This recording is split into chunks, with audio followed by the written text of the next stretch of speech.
이거 정말 큰 뉴스입니다. 지금 당장 들으셔야 합니다. 지금 동남아시아에서 태국하고 캄보디아가 전쟁을 벌이고 있는데요. 그런데 이 전쟁에서 우리나라가 만든 무기가 사용됐답니다. 그것도 처음으로요. 어르신들이 평생 피땀 흘려 일궈낸 대한민국이 이제는 전 세계가 인정하는 무기 강국이 됐다는 소식입니다. 오늘 제가 이 자랑스러운 이야기를 상세하게 전해드리겠습니다. 태국과 캄보디아, 왜 싸우나요? 먼저 태국하고 캄보디아가 왜 싸우는지부터 말씀드릴게요. 이 두 나라는 국경 지역에 있는 오래된 사원을 두고 100년 넘게 다투고 있었답니다. 프레아 비에아르 사원이라고 하는데요. 이 사원이 대부분은 캄보디아 땅에 있는데 입구는 태국 쪽으로 나 있어요. 그러니까 서로 자기네 거라고 우기는 거죠. 올해 5월 28일부터 긴장이 고조되더니 7월 24일에 드디어 전쟁이 터졌습니다. 캄보디아군이 로켓포로 태국을 공격했고 태국군도 전투기를 띄워서 맞받아쳤어요. 지금까지 최소 48명이 목숨을 잃었고요. 60만 명이 넘는 사람들이 집을 떠나 피난길에 올랐답니다. 정말 안타까운 일이죠. 10월에 미국 트럼프 대통령이 중재해서 잠깐 휴전했는데요. 12월 7일에 또다시 전쟁이 시작됐습니다. 이번엔 더 심각해요. 태국군이 전차를 몰고 캄보디아 땅으로 쳐들어갔거든요. 자, 이제 중요한 이야기를 해드릴게요. 태국 공군이 캄보디아를 폭격할 때 우리나라가 만든 폭탄을 사용했답니다. 이름이 좀 어려운데요. KG-집이라고 합니다. 한국형 GPS 유도 폭탄이라는 뜻이에요. 이 폭탄이 얼마나 대단한지 설명해 드릴게요. 첫째, 굉장히 정확합니다. 100km나 떨어진 곳에서 쏴도 오차가 고작 3m에서 5m 밖에 안 돼요. 그러니까 100km 밖에서 쏜 폭탄이 딱 원하는 자리에 떨어진다는 겁니다. 정말 놀랍죠? 둘째, 가격이 착합니다. 한 세트에 약 1억 원 정도인데요. 미국이나 이스라엘 제품은 이것보다 훨씬 비싸요. 그래서 돈이 많지 않은 나라들도 살 수 있는 겁니다. 셋째, 어떤 비행기에도 달 수 있습니다. F-16이든 FA-50이든 특별한 개조 없이 바로 장착할 수 있어요. 이게 엄청난 장점이거든요. 넷째, 날면서 목표를 바꿀 수 있습니다. 쏘고 나서도 저쪽으로 가라, 이쪽으로 가라 할 수 있다는 거예요. 한 뒤에 숨은 적도 돌아가서 타격할 수 있답니다. 태국은 2022년에 이 폭탄을 20발 정도 샀어요. 그리고 이번 전쟁에서 실제로 사용했답니다. F-16 전투기 6대에 이 폭탄을 달아서 캄보디아 군사시설을 폭격했는데요. 결과가 어땠는지 아세요? 완벽했답니다. 캄보디아군의 로켓 포진지를 정확하게 명중시켰고요. 태국 전투기는 단 한 대도 다치지 않고 모두 무사히 돌아왔어요. 캄보디아 공군은 전투기가 한 대도 없어서 속수무책이었답니다. 태국 소셜미디어에 올라온 사진을 보면요. 폭탄에 태국 사람들이 헬로 훈센이라고 글씨를 써놨더라고요. 훈센은 캄보디아 실권자 이름인데요. 조로많은 메시지를 적어놓은 거죠. 이번 태국의 폭격으로 우리 무기가 실전에서 얼마나 뛰어난지 전 세계에 증명됐습니다. 무기 시장에서는 실전에서 사용된 적이 있느냐가 정말 중요하거든요. 아무리 성능이 좋다고 해도 실제 전쟁에서 써보지 않으면 믿을 수 없잖아요. 그런데 이번에 태국이 우리 폭탄으로 대성공을 거뒀으니까요. 이제 다른 나라들도 줄을 서서 사고 싶어 할 겁니다. 실제로 폴란드는 벌써 주문했어요. 우크라이나 전쟁을 보고 장거리 유도 폭탄이 얼마나 중요한지 깨달은 거죠. 폴란드는 자기네 나라에서 직접 조립까지 할 계획이랍니다. 필리핀도 관심을 보이고 있고요. 콜롬비아도 구매를 검토 중이래요. 우리나라 FA-50 전투기를 사는 나라들은 이 폭탄도 같이 사려고 할 겁니다. 지금까지 유도 폭탄 시장은 미국하고 이스라엘이 독점하다시피 했는데요.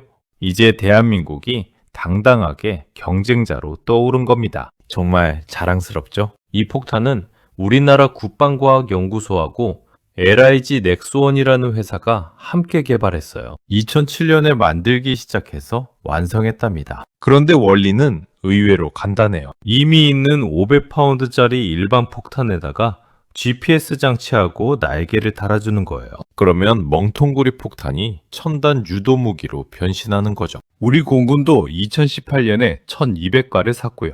2020년에 4,700억 원어치를 추가로 주문했답니다. 우리 군대의 핵심 무기가 된 거예요. 앞으로는 500파운드급뿐만 아니라 1000파운드급, 2000파운드급도 만들 계획이래요. 더 큰 폭탄도 유도 무기로 만들겠다는 거죠. 뒤에다가 로켓 모터까지 달아서 사거리를 2배로 늘리는 버전도 개발 중이랍니다. 그런데 재미있는 일이 하나 있어요. 아니, 재미있다기보다는 좀 복잡한 상황이라고 해야 할까요? 캄보디아 군인들 사진을 보니까요. 우리나라 K1 소총하고 K2 소총을 들고 있더라고요.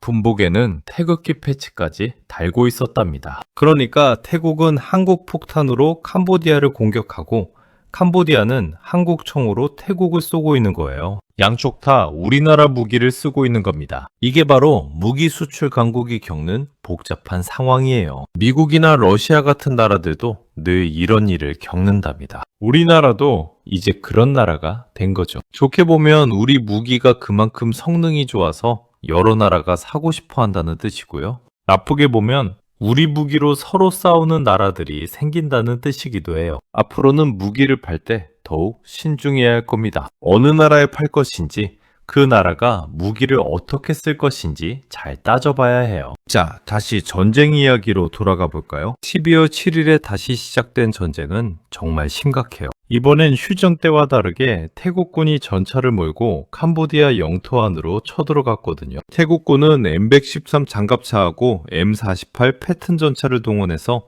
국경을 돌파했어요. 캄보디아 빠이라찬 마을을 점령하고 철조망까지 쳤답니다. 이제는 단순한 국경 충돌이 아니라 본격적인 전쟁이 된 거예요. 12월 10일 현재까지 사망자는 계속 늘고 있고요. 피난민은 60만 명을 넘어섰습니다. 태국 쪽에서 43만 8천 명, 캄보디아 쪽에서 20만 명 이상이 집을 떠났어요. 학교도 문을 닫았답니다. 태국 국경지역 5개 도에 있는 641개 학교가 임시 휴교에 들어갔어요. 아이들 안전이 걱정돼서요. 양국 모두 서로 상대방이 먼저 공격했다고 주장하고 있어요. 태국은 캄보디아가 로켓포로 먼저 쏘았다고 하고 캄보디아는 태국이 먼저 공격했다고 해요. 트럼프 미국 대통령이 다시 중재에 나섰는데요. 양국 정상한테 전화해서 휴전 안 하면 무역 협상도 안 한다고 압박했답니다. 그래서 말레이시아에서 회담을 열기로 했는데요. 현장에서는 여전히 총소리가 멈추지 않고 있어요. 두 나라 군사력을 비교해 볼게요. 태국군은 병력이 36만 1000명이고요. 캄보디아군은 12만 명밖에 안 됩니다. 3배 차이가 나죠. 국방 예산도 엄청난 차이예요. 태국은 55억 2천만 달러인데 캄보디아는 7억 2천만 달러밖에 안 돼요. 거의 8배 차이가 납니다. 전투기는 더 심해요. 태국 공군은 F-16 전투기를 50대 이상 가지고 있고요. 스웨덴제 그리펜 전투기도 있어요. 그런데 캄보디아 공군은 제대로 된 전투기가 한 대도 없답니다. 탱크도 차이가 커요. 태국은 중국제 VT-4 전차, 우크라이나제 T-84 전차 같은 최신형을 쓰는데요. 캄보디아는 50년도 넘은 T-55 전차를 쓰고 있어요. 그래서 태국군은 전투기로 공중 폭격을 하고 캄보디아군은 땅에서 로켓포를 쏘는 식으로 싸우고 있답니다. 캄보디아가 유일하게 잘하는 게 있다면 다연장 로켓포예요. 러시아제, 중국제 로켓포를 400발에서 500발 정도 가지고 있거든요. 이걸로 태국 국경마을을 마구 쏘아대니까 태국 민간인들이 많이 다쳤답니다. 캄보디아는 중국하고 아주 가까운 나라예요. 친중국가라고 하죠. 그래서 중국이 캄보디아를 도와줄지도 모른다는 얘기가 나오는데요. 실제로 캄보디아군이 쓰는 무기 대부분이 중국제랍니다. 중국제 대공 미사일도 있고요. 하지만 전문가들은 중국이 직접 개입하지는 않을 거라고 봐요. 중국은 지금 미국하고 무역전쟁 때문에 바쁘거든요. 괜히 동남아시아 분쟁에 끼어들 여유가 없답니다. 만약 중국이 움직인다면 군대를 보내는 게 아니라 외교적으로 중재할 가능성이 크대요. 2달 전에 인도하고 파키스탄 싸울 때도 중국이 중재했거든요. 우리 정부는 조심스러운 입장이에요. 태국하고 캄보디아 둘 다 우리나라랑 친한 나라거든요. 양쪽에 다 무기를 팔았고요. 노민들도 많이 살고 있어요. 그래서 어느 한쪽 편을 들기가 어려운 상황입니다. 평화적으로 해결하라고 당부하는 정도죠. 다만 캄보디아는 요즘 한국인들한테 좋지 않은 이미지가 있어요. 온라인 사기 조직이 한국 사람들을 납치해서 감금하는 일이 많이 일어났거든요. 그래서 우리 국민들 감정이 캄보디아한테 좋지 않은 편이에요. 동네에 사는 태국 사람하고 캄보디아 사람들끼리도 갈등이 생겼답니다. 모포에서는 캄보디아 남자들이 태국 남자들을 폭행하는 사건도 있었어요. 주한 태국 대사관이 태국 교민들한테 조심하라고 공지까지 했답니다. 이번 사건을 통해 우리나라 방산 기술이 세계 최고 수준임이 증명됐습니다. 어르신들이 먹을 것도 제대로 못 먹으면서 나라를 일으킨 덕분에요. 6.25 전쟁 때는 총알 한 발도 못 만들던 나라가 이제는 전 세계가 인정하는 무기를 만들어내는 겁니다. KGB 말고도 우리나라 무기들이 세계 시장을 휩쓸고 있어요. K9 자주포는 폴란드한테 엄청나게 팔렸고요. FA-50 전투기도 여러 나라가 사고 있답니다. 잠수함, 전차, 장갑차 다 잘 팔려요. 특히 KGB는 앞으로 더 많이 팔릴 겁니다. 실전에서 성능이 증명됐으니까요. 가격도 착하고 어느 비행기에나 달 수 있으니까 인기가 많을 수밖에 없어요. LIG 넥스원이라는 회사는 벌써 더 큰 사이즈 폭탄용 키트를 개발하고 있대요. 로켓모터 달아서 사거리 늘리는 것도 연구 중이고요.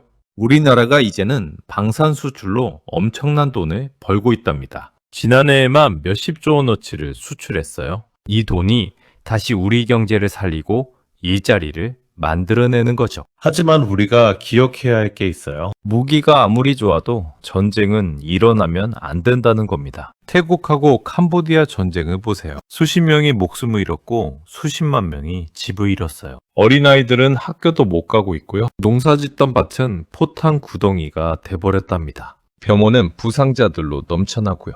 우리나라도 6.25 전쟁을 겪었잖아요. 그때 얼마나 힘들었는지 어르신들은 다 아시죠? 그 끔찍한 일이 지금 태국하고 캄보디아에서 벌어지고 있는 겁니다. 무기를 만들어 파는 건 우리 경제에 도움이 되지만요. 그 무기로 사람들이 죽어나간다는 걸 잊으면 안 돼요. 앞으로 무기를 팔 때는 정말 신중해야 합니다. 평화를 지키기 위한 무기여야지 전쟁을 일으키기 위한 무기가 돼서는 안 되는 거죠. 오늘 말씀드린 내용 정리해 볼게요. 첫째, 태국하고 캄보디아가 국경 분쟁으로 전쟁 중입니다. 12월 7일부터 다시 시작된 전쟁은 점점 심각해지고 있어요. 둘째, 태국이 우리나라 KGB 유도폭탄을 사용해서 대성공을 거뒀습니다. 캄보디아 군사시설을 정확하게 폭격했고 태국 전투기는 모두 무사히 돌아왔어요. 셋째, 이번 실전 성공으로 우리나라 무기가 전 세계에서 인정받게 됐습니다. 앞으로 더 많은 나라가 우리 무기를 사려고 할 겁니다. 어르신들 덕분에 대한민국이 이렇게 강한 나라가 됐습니다. 보잘것없던 나라가 이제는 세계가 주목하는 첨단 무기 수출 강국이 됐어요. 정말 자랑스러운 일이에요. 하지만 동시에 책임도 무거워진 거죠. 우리 무기가 세계 평화에 도움이 되도록 지혜롭게 사용돼야 할 겁니다. 오늘도 건강하세요. 대한민국 어르신들 정말 대단하십니다. 여러분이 일군 이 나라 자랑스럽습니다. 화이팅입니다.